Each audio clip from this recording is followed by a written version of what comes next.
ద్వాపర యుగం అయిపోయి కలియుగం ప్రారంభమైందో ఆ సమయంలో ఒక అద్భుతమైన దృశ్యాల్ని కొన్ని మీకు గుర్తొచ్చేలా చేస్తాను. వినండి.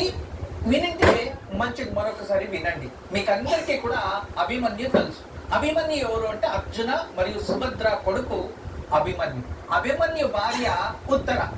వత్సల, ఉత్తర మరియు శశిరేఖ ఇటువంటి పేర్లు ఆమెకు ఉంటుంది. ఉత్తర వాళ్ళిద్దరికీ జన్మించిన వారే పరీక్షిత మహారాజు. మీకు అందరికీ తెలుసు, ద్రౌపదికి జన్మించిన పిల్లలందరినీ కూడా అశ్వత్థాముడు వల్ల వాళ్ళు స్వర్గస్థులు అయిపోతారు. అశ్వత్థాముడు వల్ల వాళ్ళు స్వర్గస్థులు అయిపోవడం వల్ల ఆ చిన్న పిల్లల్ని నువ్వు ఇలా చేసావు అనే అశ్వత్థాముడికి శ్రీకృష్ణుడు శాపాన్ని ఇచ్చాడు. తర్వాత గర్భవతి ఎవరు అంటే ఉత్తరే గర్భవతి అయి ఉంటుంది. ఆ శశిరేఖ ఆమె గర్భంలో ఒక శిశువు పెరుగుతూ ఉంటే ఆ శిశువుపై కూడా అతను బ్రహ్మాస్త్రాన్ని ప్రయోగం చేస్తాడు. అటువంటి బ్రహ్మాస్త్రాన్ని శమనం చేసి ఎన్నో పరీక్షలు అనుభవించి ఆమెక అభిమన్యు పుత్రుడు శశిరేఖ గర్భంలో జన్మిస్తాడు. కానీ అభిమన్యు మాత్రం అప్పటికే ఉండడు. పాపం స్వర్గస్థులు అయిపోయి ఉంటారు. అయితే ఈ పంచపాండవులందరూ కూడా శ్రీకృష్ణుడు ఈ భూమిపై ఉండే రోజులు వాళ్ళు చక్కగా వాళ్ళు రాజ్యభారం చేసుకొని ఉంటారు. ఎప్పుడైతే శ్రీకృష్ణుల వారు ద్వాపర యుగంలో అంత్య మార్గాన్ని ఎన్నుకుంటారో, అంత్యం అంటే ద్వాపర యుగంలో కృష్ణ అవతారం అంత్యం అవుతుందో ఆ సమయానికే అంత్యమవుతుంది. అంటే ఆ అవతారం అంత్యమవుతుందో ఆ సమయానికే వీళ్ళందరూ కూడా వైరాగ్యం వచ్చేసి పంచపాండవులు అందరూ కూడా ఇక హిమాలయాలు తిరుక్కొని పుణ్యక్షేత్రాలు తిరుక్కొని ఆఖరికి ఆ వైకుంఠ ప్రయాణాన్ని వీళ్ళు మొదలు పెట్టేస్తారు. చాలా అద్భుతమైన కథ ఇది. వాళ్ళు వెళ్ళిపోతారు. వెళ్ళిపోయిన తర్వాత ఎవరు రాజ్యభారం చేయాలంటే పరీక్షిత్ మహారాజుకి రాజ్యభారాన్ని అందించేస్తాడు.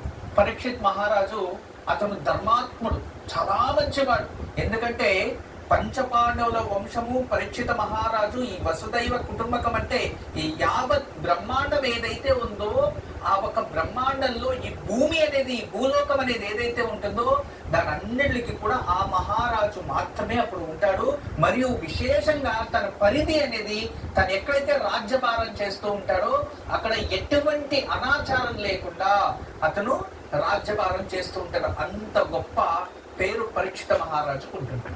ఒక్కరోజు అతను అడవిలో అలా ప్రయాణిస్తూ ఉంటే అనుకోకుండా కలిపురుషుడు ప్రత్యక్షమైపోతాడు. ప్రత్యక్షమైపోతే చూడ్డానికి వికారంగా కనబడతాడు.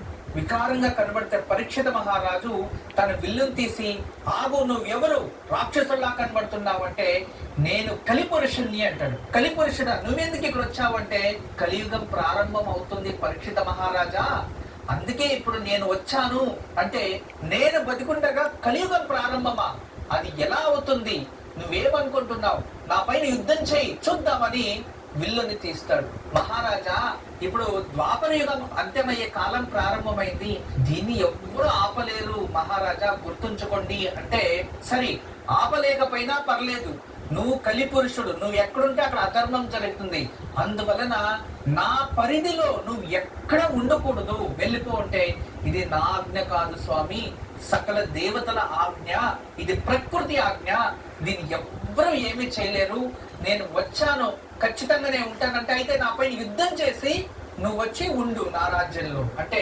నేను పరీక్షిత మహారాజు పైన యుద్ధమా, కలిపురుషుడు కూడా భయపడేవాడు పరీక్షిత మహారాజుని చూస్తే. అప్పుడు శరణు కోరుతాడు. ఎవరు? కలిపురుషుడే.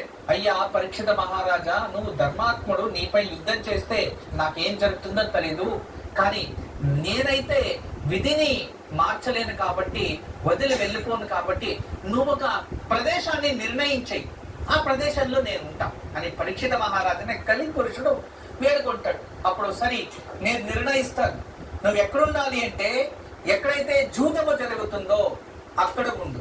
ఇక రెండో స్థానం, ఎక్కడైతే మద్యపానాలు సేవిస్తారో అక్కడ ఉండు, ఎక్కడైతే వ్యభిచారం జరుగుతుందో అక్కడ ఉండు, ఇక ఎక్కడైతే అధర్మ మార్గాన్ని ఎన్నుకొని స్త్రీలకి ద్రోహం చేసి హింస పెడుతూ ఉంటారో అక్కడ ఉండు అంటే, సరే స్వామి 4 స్థలాలు మీరే నిర్ణయం చేశారు, ఇంకొకే ఒక స్థలం నా కోసం చెప్పండి అంటే, ఎక్కడైతే అధిక ధనం ఉంటుందో, ఎక్కడైతే బంగారు అధికంగా ఉంటుందో అక్కడ ఉండు అంటాడు. సరే స్వామి అని చెప్పి బంగారు ఎక్కడుంది అని చూసే లోపు అతను శిరస్సు పైన బంగారు కిరీటం ఉంటుంది, దాంట్లో వెళ్ళి కూర్చొనేస్తాడు. పరీక్షిత మహారాజు కిరీటంలో కలిపురుషుడు కూర్చొనేశాడు. కలిపురుషుడు కూర్చోగానే పరీక్షిత మహారాజు తను ఏదైతే వర్జనాలిటీ ఉంటుందో పరీక్షిత మహారాజులో ఉన్న ధర్మం అంతా కూడా మర్చిపోతాడు. ఎందుకంటే కలిపురుషుడు తలపైన ఎక్కాడు కాబట్టి. పరీక్షిత మహారాజుకే తెలియదు. తర్వాత అలాగే అడవిలో తిరుగుతూ దాహం వేస్తుంది, నీరు దొరకదు. పాపం చాలా కష్టపడుతూ ఉంటాడు. దాహం వేసి అలా వెళ్తూ ఉంటే అక్కడ ఒక మహర్షి ఆశ్రమం కనబడుతుంది. ఆ మహర్షి ఆశ్రమంలో వెళ్ళి చూస్తారు. మహర్షి దీర్ఘంగా ధ్యానంలో కూర్చో ఉంటాడు. చాలా వేద పండితుడు మహర్షి. ఇక ఏం చేయాలో తెలియకుండా, అయ్యా నాకు తాగడానికి నీళ్లు కావాలి అంటాడు. అతను ధ్యానంలో ఉంటాడు, యోగ నిద్రలో, ప్రజ్ఞా వ్యవస్థకి రాడు. మళ్ళీ అయ్యా ఖచ్చితంగా నాకు చాలా దాహం వేస్తుంది, నీరు సహాయం చేయండి అని అంటాడు. ఇతనికి ఎవరైతే ధ్యానంలో ఉంటాడో ఆ ధ్యానం నుంచి యోగ నిద్రలో ఉంటే ఈ శబ్దాలు వినబడలేదు. ఆ ఒక ఎవరైతే మహర్షి ఉంటారో వాళ్ళకి. అప్పుడు ఈ కలిపురుషుడు తలపైన ఉండేదే అతనే ఇలా చేపిస్తున్నాడు. ఆహా, ఏ మహర్షి నువ్వు ఒక ఇలా ఉన్నావు, ఇంత కోపమా? నేను ఒక మహారాజు వస్తే నాకు గౌరవం చూపించకుండా నువ్వు నా రాజ్యంలో ఉండేది నువ్వు నాకే ధిక్కరిస్తున్నావా? నువ్వు నటిస్తున్నావు, ఇదిగో నీకు తగిన శాస్తి చేస్తా అని చెప్పి విల్లు తీసి, ఈ విల్లెందుకులే, ఆడ చనిపోయిన పాము ఉంటే దాన్ని తీసి వాడి మెడలో వేసి వెళ్ళిపోతాడు అక్కడి నుంచి.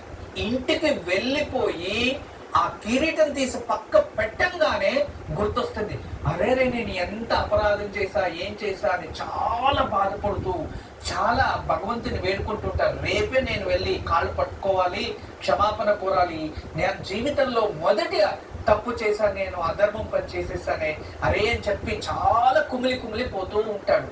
అదే సమయంలో ఎవరైతే మహర్షికి అవమానం జరిగిందో అతను పుత్రుడు మహా తపస్వి అండ్ మహా తేజో గలవాడు బ్రహ్మచారి. అతనికి తెలుస్తుంది వాళ్ళ శిష్యులు వచ్చి ఇలా అవమానం చేశారు. అప్పుడు అతను నదిలో స్నానం చేస్తూ ఉంటాడు. అదే నదిలో ఇలా అర్ఘ్యం తీసుకుని నీళ్లు తీసుకొని ఎవరైతే మా నాన్నకి అవమానించారో, ఎవరైతే ఇలా చేశారో వాళ్ళకి సర్పము అంటే తక్షక సర్పం నుంచి కాటు వేయబడాలి, మరియు ఈ ఒక శాపానికి విమోచనమే ఉండకూడదు అని వదిలేస్తాడు. అయిపోయింది. శాపం పెట్టేసి వాళ్ళ నాన్నకి వెళ్తాడు. నాన్న అంతలోపు ఆ సర్పాన్ని పక్కన పెట్టేసి చూస్తూ ఉంటాడు. ఇతను వస్తాడు.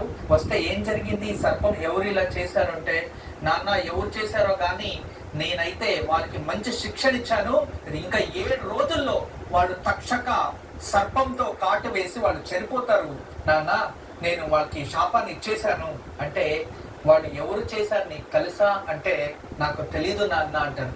ఎవరు చేశారా, ఎటువంటి సందర్భంలో చేశారని తెలియకుండానే నువ్వు శాపాన్ని ఇచ్చేసావా? అందుకే చిన్న వయసులోనే మీకు ఇంకొక గొప్ప శక్తులు ఇవ్వకూడదు అనేది అని చెప్పి ఆ ఒక మహర్షి తన దివ్య దృష్టితో చూస్తే పరీక్షిత మహారాజు.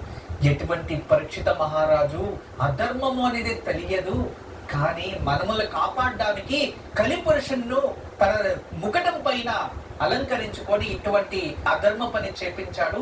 ఇప్పుడు శాపగ్రస్తుడయ్యాడు. నేను అతని వంటింటి తప్పించాలి అన్న కూడా వాడి వల్ల కాలేదు. 7 రోజులకి తక్షక సర్పం నుంచి కాటు వేయబడింది. పరీక్షిత మహారాజు అంత్యమైపోయింది. ఇటువంటి శాపం జరిగిందంటే అటువంటి ధర్మాత్మలు కూడా కలిపురుషులు వదలలేదు. ఇక మనంతా సాధారణ జనాలు మనకి పరీక్షలు లేకుండా ఉంటాయా? అందుకే గుర్తుంచుకోండి, ఎప్పుడు కూడా చూసేవన్నీ కూడా సత్యాలు అనుకోకండి, అసలైన సత్యాన్ని వెతకండి. అప్పుడు మీరు చూసింది మీరు కరెక్టా లేదా తెలుస్తుంది. ఎందుకంటే ప్రతి అనుభవం వెనుక, ప్రతి దృశ్యం వెనుక, ప్రతి మాట వెనుక అసలైన సత్యాన్ని మీరు గ్రహిస్తే అది నిజమా అబద్ధమా అని తెలుస్తుంది.